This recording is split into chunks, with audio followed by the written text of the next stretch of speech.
एक स्टेप हो गया मेरा, क्लियर हुआ है आप लोगों को? ये तो आप लोगों ने भी कर लिया। नेक्स्ट स्टेप में मैं ये इंटरलॉक डाल रहा हूँ, अगर ये ऑन है तो ये दोनों ऑन ना हो। सर इसमें हमने ये Y1 पैरेलल में क्यों लगाया यहाँ पे? लैच पुश बटन है ना उसके पास, मान लो उसने बटन प्रेस किया, ऑन हो गया, रिलीज करते ही तो ऑफ हो जाएगा ना। वो अपने बटन को हाथ पे ऐसे दबा के थोड़ी ना रखेगा कोई भी, तो लैच लॉजिक लगाना पड़ेगा आपको। और ये चीज़ें ना लिखी हुई नहीं होंगी, आपको सामने देख के समझना पड़ेगा, हार्डवेयर देख के समझना पड़ेगा कि भाई सामने क्या है, पुश बटन है, स्विच है, क्या है। पुश बटन है तो ऐसी तो कंडीशन भाई नॉर्मल, ये ना है केवल थिंकिंग पावर है कि भाई आप सोचो कि पुश बटन है तो कोई भी आदमी बटन को दबा के नहीं रखेगा ना परमानेंट। जी सर। बटन दबा के छोड़ देगा तो यानी कि आपको या तो सेट ही सेट लगाओ या लैच लॉजिक लिखो। ठीक है, सर अब इधर देख लो सर। हाँ बोलिए ये बोलिए। फर्स्ट वाले में भी तुमने वाई नोट का पैरेलल में करना हाँ पड़ेगा ना? हाँ करना पड़ेगा। और भाई अब देखिए, जब ये आउटपुट ऑन है तो ये दोनों ऑन ना हो, यानी प्रायोरिटी बना रहे हैं, तो जब ये आउटपुट ऑन है ये दोनों ऑन ना हो, इसका एनसी लगा दो यहाँ पे। समझ गए? कोई डाउट हो इतने में तो बताइए, क्योंकि जब एक पूरा लॉजिक बन जाएगा ना उसे समझाने में दिक्कत है। फिर स्टेप बाय स्टेप चल रहे हैं तो उसको अगर कोई स्टेप ना समझ में आ रहा हो तो अभी पूछ लेना। ये क्लियर हुआ कि जब पहला आउटपुट ऑन है तो वाई वन नहीं ऑन होगा, क्योंकि ये अगर ऑन है तो एन सी एन ओ बन जाएगा, पाथ ब्रेक करके रखेगा। सेम ऐसे इसमें, अब जब ये ऑन हो तो ये ऑन ना हो और तीसरा वाला ऑन ना हो, तो इसका एन सी लगा दो यहाँ पे, L D I Y one. और किस में? लास्ट वाले स्टेप में, क्योंकि ये भी ऑन नहीं होना चाहिए। L D I Y one हो गया। जब ये ऑन हो तो शुरू के दोनों ऑन ना हो,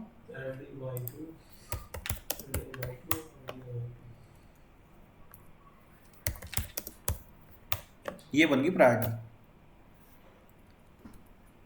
अब होस्ट का काम, अगर होस्ट बटन प्रेस करे तब लॉजिक रीसेट होना चाहिए। कंडीशन समझ रहे हो उसका क्या कह रहा है वो? होस्ट बटन प्रेस करे तब लॉजिक रीसेट होना चाहिए। एल डी एक्स फाइव, इससे कोई एक मेमोरी बिट ले ली जैसे आपने, और उसका एनसी लगा दो यहाँ पे, लैच ब्रेक कर दो। जब लैच ब्रेक हो जाएगी तो अपने आप ही लॉजिक रीसेट हो जाएगा सारा। ये बन गया लॉजिक आपका। कंपाइल, डाउनलोड, सिमुलेटर स्टार्ट करो।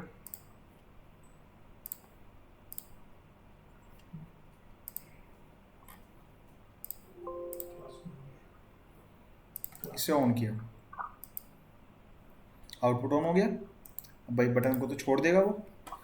अब मान लो किसी और ने इनपुट प्रेस किया तो आउटपुट ऑन नहीं होगा, क्योंकि देखो ये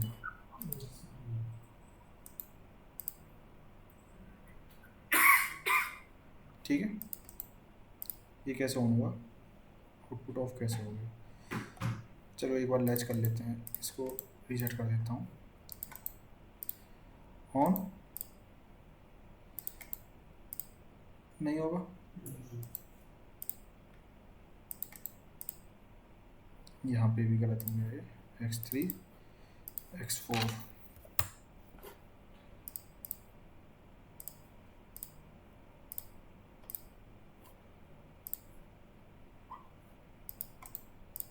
ऑन हो गया ना, यहाँ से ऑन होगा ना ही यहाँ से ऑन होगा। तो पहले क्या करना पड़ेगा, होस्ट को रीसेट करना पड़ेगा गेम।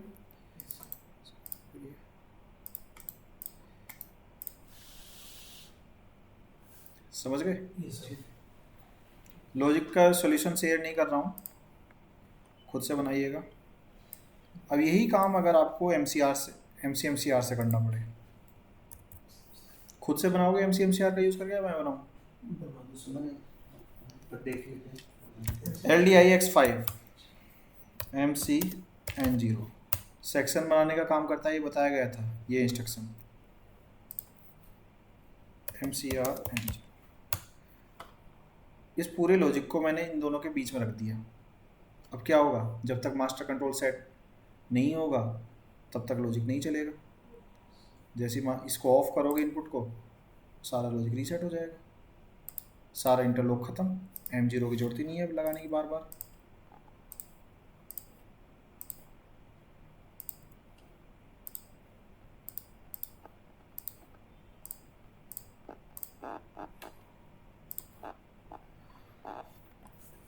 चलाया, चल गया, नहीं चलेगा, पूरा लॉजिक तो वही है, नहीं चलेगा। होस्ट रीसेट करेगा, बटन प्रेस करेगा अपना, रीसेट हो गया तुरंत लॉजिक। अब ये बताइए मैंने यहाँ एनसी क्यों लिया? ऐसा तो कहीं नहीं लिखा था प्रोग्राम में कि एनसी लेना है या एनओ लेना है, फिर मैंने एनसी क्यों लिया? ये चीज़ बताइए। जैसे ही ऑन करते ही क्या कहते हैं, एनसी जब आता है ऑन करती है ऑफ नहीं होता है। क्योंकि होस्ट का क्या काम है? होस्ट का काम है रीसेट करना, ना कि सेट करना।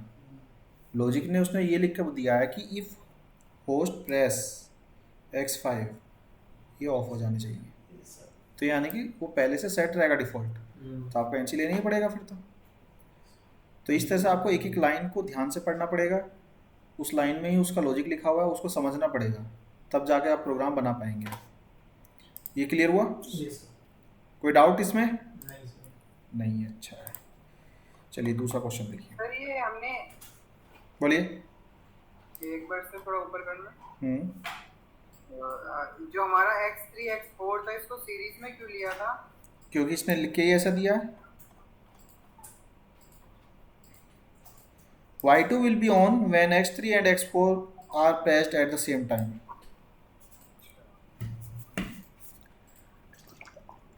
मतलब जब दोनों एक साथ प्रेस करेंगे जब भी हमारा आउटपुट ऑन होगा। हाँ, इस लॉजिक को मैं अभी नहीं बनवा रहा हूँ, देख लो इधर, उसे तो बना लीजिएगा, समझ गए ना कॉन्सेप्ट आप, घर पे ट्राई करिएगा। इस लॉजिक को अभी नहीं बनवा रहा हूँ, ये लॉजिक देखने में तो बड़ा इजी सा लग रहा है आपको, ठीक है ना? इसको मैं समझा दे रहा हूँ आपको, पहले खुद से ट्राई करके देखिएगा। यहाँ पे देखो क्या है, एक कार पार्किंग है, मान लो पार्किंग का स्लॉट है यहाँ पे, और ये एक रास्ता है, और ये जो रास्ता है ना सिंगल वे है केवल। सिंगल वे का मतलब है कि या तो कार ऊपर से एंट्री कर सकती है या नीचे से एग्जिट कर सकती है, एक टाइम में एक। अब यहाँ पे जो एंट्री गेट है ये रहा, यहाँ पे एक सेंसर लगा हुआ है, एंट्री गेट सेंसर X1, यहाँ पे भी एक सेंसर लगा हुआ है एग्जिट गेट पे X2। आउटपुट हैं Y0, Y1, Y2, और सेम आउटपुट यहाँ पे है। तो क्या हुआ, पैरेलल कनेक्शन किए गए होंगे, किसके? हार्डवेयर के। भाई एक आउटपुट से दो इंडिकेटर ऑन करने हैं तो पैरेलल कनेक्शन करोगे। एक आउटपुट से दो इंडिकेटर ऑन करने हैं, मान लो एक यहाँ रखना है एक यहाँ करना है, तो पैरेलल कनेक्शन कर दोगे, दोनों सेम टाइम पे ऑन होंगे, बस। हैं? प्रोग्रामिंग का पार्ट नहीं है ये, हार्डवायरिंग का पार्ट है। भाई एक आउटपुट ऑन हो गया, पीएलसी में तो आउटपुट ऑन करने के लिए प्रोग्राम लिख दिया आपने। अब आपको उससे दो इंडिकेटर ऑन कराने हो, 3 कराने हो, 10 कराने हो, सबको पैरेलल लगा दोगे ना, तो वही चीज़ है। तो अब यहाँ पे जो कंडीशन आपको डालनी है ना, इसमें कंडीशन क्या है देखो। सबसे फर्स्ट कंडीशन तो इसके अंदर ये लिखनी है, क्योंकि अगर आप इसकी थ्योरी को पढ़ोगे तो यही निकल कर आएगा, इसमें से यही चीज़ निकल कर आएगी, है ना। ये थ्योरी थोड़ी कंफ्यूज ज़्यादा कर देगी, तो इसलिए मैं शॉर्ट वे में इसको बता रहा हूँ कि कहना क्या चाह रहा है। In initial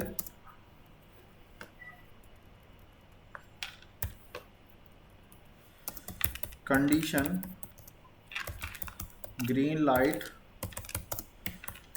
should be on. In initial condition green light should be on. इसका मतलब क्या है? इसका मतलब ये है कि जब आप प्रोग्राम बनाओगे और प्रोग्राम को डाउनलोड कर दोगे पीएलसी के अंदर, तो जैसे ही प्रोग्राम पीएलसी के अंदर डाउनलोड होगा और पीएलसी रन मोड में आएगी तो ग्रीन लाइट तुरंत ऑन हो जानी चाहिए। उसे कोई इनपुट की ज़रूरत ना पड़े कि भाई कोई इनपुट आया X1 या X2 तब वो जाके ऑन हो रही है। ये मतलब है इसका कि जैसे ही प्रोग्राम बनाया और पीएलसी के अंदर डाउनलोड किया, ग्रीन लाइट तुरंत ऑन हो जाए अपने आप ही। क्लियर? अब ग्रीन लाइट ऑन होने का मतलब क्या है यहाँ पे?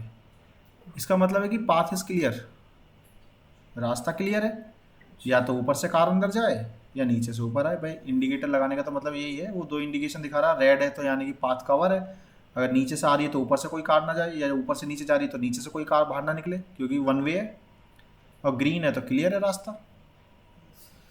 ठीक है, तो यानी कि भाई अब जब आपने सिस्टम लगाया तो पाथ तो क्लियर ही है ना, तो green light should be on. Next condition, मान लो कार ऊपर से जा रही थी, कार यहाँ पे आ गई, तो X1 की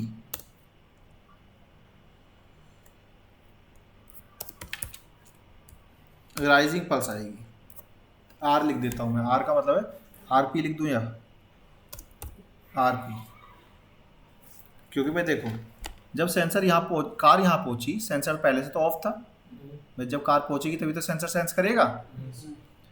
तो जब ऑफ था उसने सेंस किया, यानी 0 से 1 हुआ, तो उसकी क्या राइजिंग पल्स आई। राइजिंग पल्स आने पे क्या होना है कि भाई रास्ता तो कवर हो चुका है, यानी कार ऊपर से नीचे आ रही है, तो इस कंडीशन में क्या बनना चाहिए, X1 की राइजिंग पल्स आती है तो green light of and red light on. समझ गए? कब? जब कार यहाँ पे आई। अब जब कार यहाँ से आगे निकलेगी तो सेंसर तो वापस से ऑफ हो जाएगा, यानी कि उसकी फॉलिंग पल्स आएगी, कुछ नहीं करना उससे। जब कार आगे चल के जाएगी, कार यहाँ पे पहुँची सेंसर 2 पे, फिर इसकी राइजिंग पल्स आएगी, उस बार राइजिंग पल्स से कुछ नहीं कराना। जब कार सेंसर को क्रॉस करेगी तो फॉलिंग आएगी, फॉलिंग से काम कराना है। क्या काम कराना है? कंडीशन 3, X2 की फॉलिंग पल्स, FP लिख देता हूँ, green light on, red light of. इसका मतलब है कि भाई कार पार्किंग में पहुंच गई है, रास्ता खाली है, अब चाहे आप नीचे से कार ऊपर आए या ऊपर से नीचे जाए। तो एक लॉजिक तो ये बन गया आपका ऊपर से नीचे आने के लिए। अब नीचे से अगर कार ऊपर जाएगी पार्किंग से, यानी कि यहाँ से अगर नीचे ऊपर जाएगी, राइजिंग पल्स से एक आउटपुट सेट कर देंगे और दूसरी कंडीशन में फॉलिंग पल्स से एक आउटपुट सेट कर देंगे, बिल्कुल, और ऊपर एक एनसी लगा देंगे कि ताकि वो ऑफ है तो ऑन तो रहेगी भाई आउटपुट, और ऑन करती ऑफ हो जाए। बनाना जो बोला है ना उसे लिखना प्रोग्राम में। अब अगर कार यहाँ से जा रही है ऊपर, जब यहाँ से ऊपर जाएगी तो सेंसर 2 की राइजिंग पल्स आएगी, पहले तो राइजिंग ही आएगी ना, तो सेंसर 2 की राइजिंग पल्स से रेड लाइट ऑन होनी है आपके। फोर्थ कंडीशन में, यानी X2 की राइजिंग पल्स से red light on and green light of. समझ गए? देखो जब कार ऊपर से नीचे आ रही थी, सेंसर तो वही है, उस टाइम उस बार हमने ना फॉलिंग से काम नहीं कराया था, राइजिंग से नहीं काम कराया था, फॉलिंग से कराया था। जब कार नीचे से ऊपर जा रही है, उसी सेंसर से, उसी पल्स से फॉलिंग से राइजिंग से काम कराना है, फॉलिंग से नहीं कराना। यानी सेंसर को बताना पड़ेगा कार ऊपर से आ रही है या नीचे से जा रही है। तो कुछ इंटरलॉक वगैरह भी कुछ लगेंगे, वो लगाने पड़ेंगे, वो थ्योरी में नहीं लिखे मिलेंगे आपको कि ये इंटरलॉक लगाओ, ये इंटरलॉक लगाओ। यहाँ पे आपको दिमाग से सोचना पड़ेगा अपने कि उससे ऐसा काम कराना है कि भाई देखो सेंसर तो एक ही है, दोनों पल्स देगा। सेंसर ने सेंस किया 0 से 1 हुआ तो राइजिंग भी देगा, 1 से 0 होगा तो फॉलिंग देगा। एक बार राइजिंग से काम कराना है, एक बार फॉलिंग से कराना है। समझ गए? तो ये चीज़ है। अब देखो जब यहाँ से कार निकलेगी तो फिर सेंसर ऑफ होगा, इस बार फॉलिंग से काम नहीं करना। फिर कार यहाँ पहुँचेगी सेंसर 1 पे, फिर इसकी राइजिंग आएगी क्योंकि सेंसर सेंस करेगा, तब उस टाइम कुछ नहीं काम करना राइजिंग से। जब सेंसर को क्रॉस करेगी कार, यानी जब फॉलिंग आएगी, फॉलिंग से इसको क्या करना है, रेड को ऑफ करना है, ग्रीन को ऑन करना है। फिफ्थ कंडीशन में, यानी X1 की फॉलिंग पल्स से red light of and green light on. तो ये पूरा लॉजिक है। फिर 5 स्टेप में इसका फोटो लेके अपने ग्रुप में डाल लेना, लोगों को मिल जाएगा। वीडियो नहीं मिलेगी? वीडियो तो मिल ही जाएगी, वीडियो में ढूंढना पड़ेगा कहाँ है।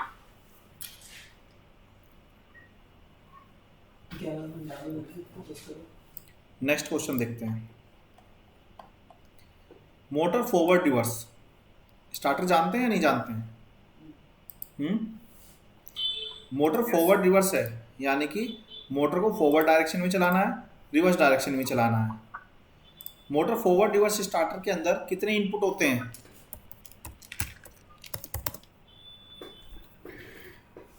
नहीं पता? हाँ जी, कितने इनपुट होते हैं एक मोटर को? जानते हैं फॉरवर्ड रिवर्स स्टार्टर कितने इनपुट होंगे उसके अंदर? 2 होंगे ना सर? कौन कौन से होंगे? एक फॉरवर्ड के लिए और एक रिवर्स के लिए। हाँ सही है, समझ गए। 2 नहीं होंगे सर, 3 होंगे। स्टॉप करने के। स्टॉप नहीं करोगे क्या मोटर को? कभी चलती रहेगी फिर तो। हाँ सर। तो एक फॉरवर्ड, एक स्टार्ट फॉरवर्ड, यानी टोटल इनपुट होंगे 3। स्टार्ट फॉरवर्ड, स्टार्ट रिवर्स और स्टॉप उस बटन।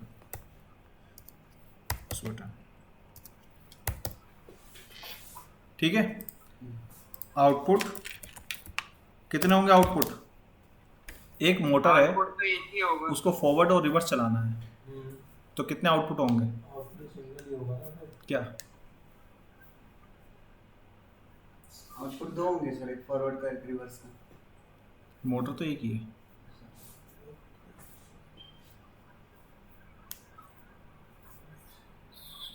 हाँ जी बताइए सुबोध, कितने आउटपुट होंगे? एक ही होगा ना, क्योंकि मोटर तो एक ही है, तो चलेगी तो एक ही आउटपुट से ही। आउटपुट होंगे 2, इन्होंने ठीक बताया। भाई मोटर से थोड़ी ना मतलब है, ऐसे तो आप कहोगे स्टार डेल्टा में एक ही आउटपुट होगा, स्टार डेल्टा में तो 3 आउटपुट होते हैं, मेन स्टार डेल्टा। अरे तो डायरेक्शन तो अलग अलग है। एक फॉरवर्ड स्टार्टर में सेलेक्टर स्विच होता है, उसे रिवर्स फॉरवर्ड करते हैं, फिर ऑन ऑफ स्टार्ट ऑफ। क्या स्टार्टर में हाँ सेलेक्टर स्विच होता है, क्यों? उसे हम एक जैसे कि 1 पे डालेंगे तो रिवर्स चलेगा और 2 पे डालेंगे तो फॉरवर्ड चलेगा। अरे वो तो कंडीशन है, डिमांड है ना आपकी ऐसी। एक नॉर्मल स्टार्टर अगर बनाए, आपकी डिमांड है कि स्टार्टर सेलेक्ट करोगे तब होगा। हम एक नॉर्मल स्टार्टर लेके चल रहे हैं कि भाई एक मोटर फॉरवर्ड रिवर्स स्टार्टर बनाना है, तो उसके अंदर कितने इनपुट होंगे, कितने आउटपुट होंगे? तो 3 इनपुट होंगे इनिशियल। अब कंडीशन आप कुछ भी लगवा लो उसमें कि भाई ऑटो स्टार्टर बनवाना है तो ऑटो अलग तरीके से बनेगा। अभी जैसे सर बता रहे हैं कि भाई एक सेलेक्टर स्विच कि 1 में डालोगे तो रिवर्स चलेगा, 2 में डालोगे तो फॉरवर्ड चलेगा, या कोई 1 में डालोगे तो फॉरवर्ड रिवर्स दोनों चलेगा, जैसे भी। ठीक है, तो एक रिवर्स कमांड होगी, यानी कि आपको 3 तो इनपुट यूज़ करने हैं और 2 आउटपुट यूज़ करने हैं। अब देखो कंडीशन क्या बनानी है। जब फॉरवर्ड चलता है, फॉरवर्ड कंडीशन में होता क्या है, फेस सीक्वेंस जो होता है वो R/V होता है, यानी ये 3 फेस मोटर को जाएगा, फेस सीक्वेंस होगा R/V। और जब रिवर्स चला रहे हो आप, तो उसमें क्या होगा, फेस सीक्वेंस में एक फेस चेंज किया जाता है, R/B/Y कर दिया, एक फेस चेंज हो गया। तो जब एक फेस चेंज कर दोगे तो वो रिवर्स घूमने लगेगी मोटर। ठीक है, तो अब इंटरलॉक कैसे बनाने हैं आपको? इंटरलॉक ऐसे बनाने हैं कि अगर मान लो आपने फॉरवर्ड डायरेक्शन में कमांड दी हुई है, फॉरवर्ड चल रही है, और किसी ने आके रिवर्स का बटन दबा दिया, तो रिवर्स ऑन नहीं होनी चाहिए, पहले आपको स्टॉप करना पड़ेगा। और रिवर्स चल रही है, किसी ने फॉरवर्ड का बटन दबा दिया तो फॉरवर्ड नहीं चलनी चाहिए, पहले स्टॉप करना पड़ेगा। अगर आपने ये इंटरलॉक नहीं यूज़ किया और मान लो फॉरवर्ड चल रही थी, किसी ने आके रिवर्स चला दी और वो ऑन हो गई, रिवर्स कमांड चली गई, या रिवर्स चल रही थी, किसी ने फॉरवर्ड की कमांड दे दी, वो कमांड चली गई, तो क्या होगा? देखो ये कॉन्टैक्टर तो ऑन है ही फॉरवर्ड डायरेक्शन के लिए, ये भी ऑन हो जाएगा। मोटर तो एक ही है भाई, R से R फेस मिलेगा दोनों से, जब सेम फेस मिलता है तो क्या हो जाता है, वो 0। यहाँ से Y से B फेस मिलेगा, दूसरे से दूसरा फेस, यहाँ पे तो Y था, दूसरा फेस यहाँ पे क्या है, B। अपोजिट फेस मिलेंगे तो शॉर्ट सर्किट होगा। तीसरा फेस B से Y मिला तब भी शॉर्ट सर्किट होगा और मोटर तुरंत फूक जाएगी, स्टार्टर आपका तुरंत फूक जाएगा। उस टाइम पे फॉल्ट होएगा उसके अंदर, अपोजिट फेस मिलेंगे, फूक जाएगा तुरंत। समझ गए? तो इसका लॉजिक बना लेंगे, बनवाऊँ? ट्राई कराऊंगा सर, ट्राई करेंगे। बताइए, पहले ट्राई करते हैं। ट्राई करोगे? चलिए ठीक है, नेक्स्ट क्वेश्चन और समझा देता हूँ।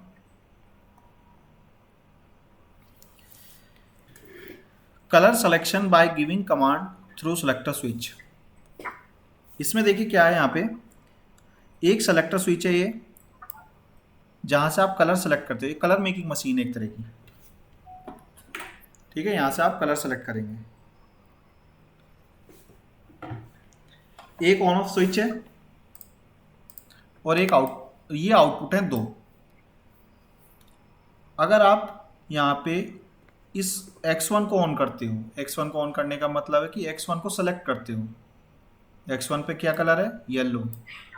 एट देन स्विच को ऑन करते हो तो Y0 ऑन होगा, जिससे कि येलो कलर मिलना स्टार्ट हो जाएगा आपको। अगर आप X2 को ऑन करते हो, यानी कि X2 को सेलेक्ट करते हो, फिर स्विच को ऑन करते हो तो Y1 ऑन होगा केवल, जिससे कि ब्लू कलर मिलना स्टार्ट हो जाएगा। ग्रीन का तो आउटपुट ही नहीं है इसके अंदर, ग्रीन कलर कैसे मिलेगा आपको फिर? यहाँ पे तो इन्होंने ग्रीन का सिलेक्शन दे रखा है। नहीं, ग्रीन ऑलरेडी कहाँ से होगा? ग्रीन का सिलेक्शन तो दिया हुआ है, बट जैसे येलो और ब्लू के लिए आउटपुट दिया हुआ है, ग्रीन के लिए तो आउटपुट दिया ही नहीं है इन्होंने, तो ग्रीन कलर कैसे मिलेगा?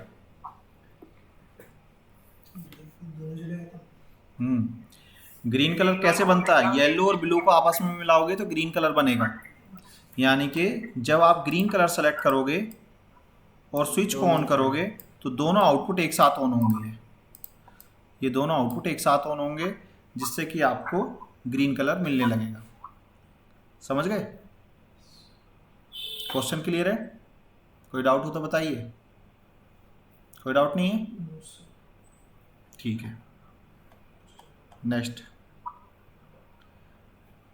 इसको भी मत बनाइए अभी। ऑटो मैनुअल का लॉजिक बनाना बताऊंगा पहले, कि ऑटो का लॉजिक कैसे बनाते हैं और मैनुअल का कैसे बनाते हैं, तब इसको बनाएंगे।